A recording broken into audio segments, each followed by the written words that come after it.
Antonio Guterres জাতিসংঘের মহাসচিব একটা ব্যস্ত সময় পার করে গেছেন বাংলাদেশে এবং বাংলাদেশের আম, রাজনীতিতে তার একটা ছায়া পড়েছে বিভিন্ন দিক থেকে। সে বিষয়ে আমি আপনাদেরকে নজর দিব। তার আগে বলি, অ্যান্তোনিও গুতেরেসের সঙ্গে বাংলাদেশের অন্তর্বর্তীকালীন সরকারের প্রধান ডক্টর মোহাম্মদ ইউনূসের নামটাও খুব জোরে সোরে আলোচনা হচ্ছে। কেন আলোচনা হচ্ছে আমরা যাবো সেই জায়গায়।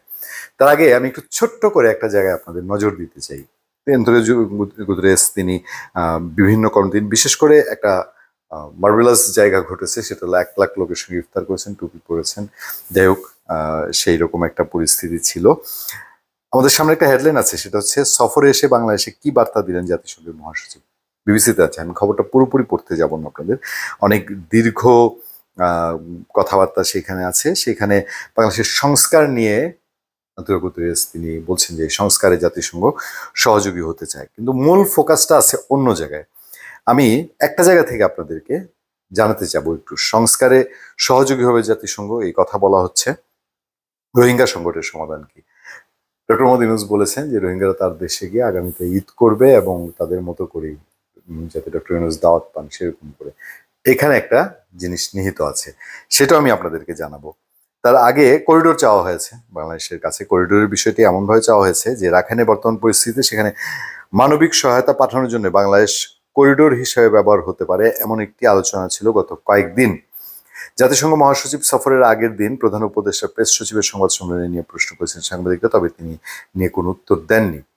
তাই শনিবার যৌথ সংবাদ সম্মেলনে রাখাইনে মানবিক সহায়তা দিতে বাংলাদেশের চ্যানেল হিসেবে ব্যবহার করা হতে পারে কিনা সেটি জানতে চান সাংবাদিকরা। মিস্টার গুতেরেস এই প্রশ্নে বলেছেন, মিয়ানমারের ভেতরে মানবিক সহায়তা জোরদার করা জরুরি, যাতে রোহিঙ্গাদের প্রত্যাবর্তনের উপযুক্ত পরিবেশ তৈরি হয়। এ কারণেই যদি পরিস্থিতি অনুকূল হয়, বাংলাদেশ থেকে মানবিক সহায়তা চ্যানেল চালু করা গুরুত্বপূর্ণ হতে পারে।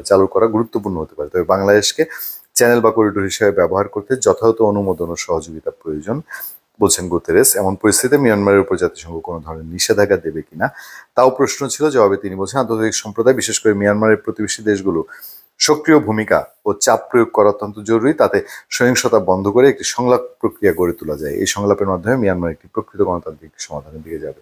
মানে কিছুটা অন্যের কাঁধেই দেয়া। কারণ বাংলাদেশ বহু বছর ধরে চেষ্টা করছে। চীনের একরকম খেলা, ভারতের একরকম খেলা, সব খেলা তো একরকম হবে না।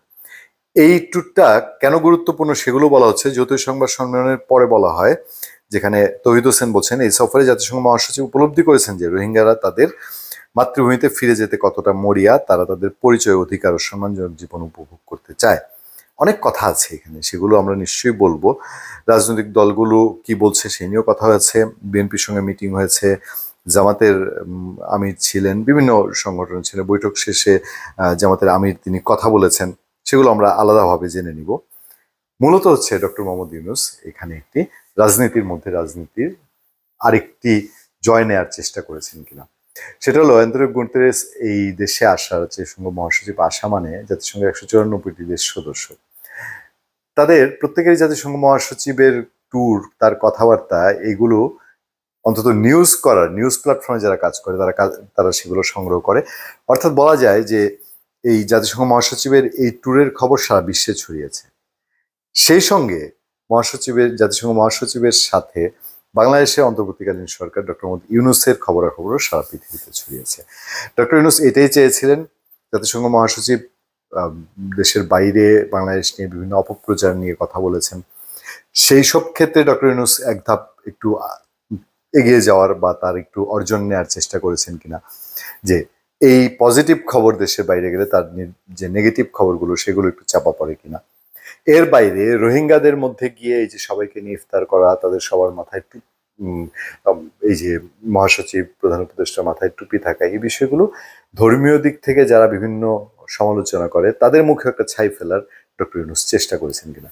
ওভারঅল জাতিসংঘ মহাসচিবের আশা, এই যে করিডোর চাওয়া, রোহিঙ্গাদের ফেরত নেয়ার কথা বলা, এইসব ব্যাপার সেবার কতটা কার্যকর হবে এটা অদূর ভবিষ্যতে বোঝা যাবে। অলরেডি আমেরিকার একটা প্রেশার তৈরি হয়েছে, তারা সাহায্য কমিয়ে দিয়েছে। রোহিঙ্গারা তারা এখন খাবারের নিশ্চয়তা চায়। সেই পরিস্থিতিতে একটু কৌশলে কি রোহিঙ্গাদেরকে দেশে ফেরত পাঠানো কিনা, আর যেটা বলা হচ্ছে যে তারা সবাই দল বেঁধে দেশে যেতে চায়, এটা কতটা প্র্যাকটিক্যালি বাস্তবে সত্য। কারণ তাদের দেশের এখনো যে ভেতরকার পরিস্থিতি, মিয়ানমারের ভেতরে যে গৃহযুদ্ধের পরিস্থিতি, বাংলাদেশেই তো কিছুদিন আগে যারা দেশে ফেরত যেতে চেয়েছে তাদেরকে নির্বিচারে গুলি করে মেরে ফেলা হয়েছে রোহিঙ্গাদের ক্যাম্পের ভিতরে, রোহিঙ্গারাই রোহিঙ্গাদেরকে। সেই ক্ষেত্রে তাদের ফেরত যাওয়াটা কিভাবে একদম এই একবারে গড় করে ফেলা হচ্ছে, এটা আমরা ঠিক এখনো কনফার্ম না। এ বিষয়ে নিশ্চয়ই আরো ভবিষ্যতে আপনাদের সঙ্গে কথা হবে, দেখা হবে। সত্য, করুণা এবং সহনশীলতার সাথে। আমি আতিক রহমান পূর্ণিয়া।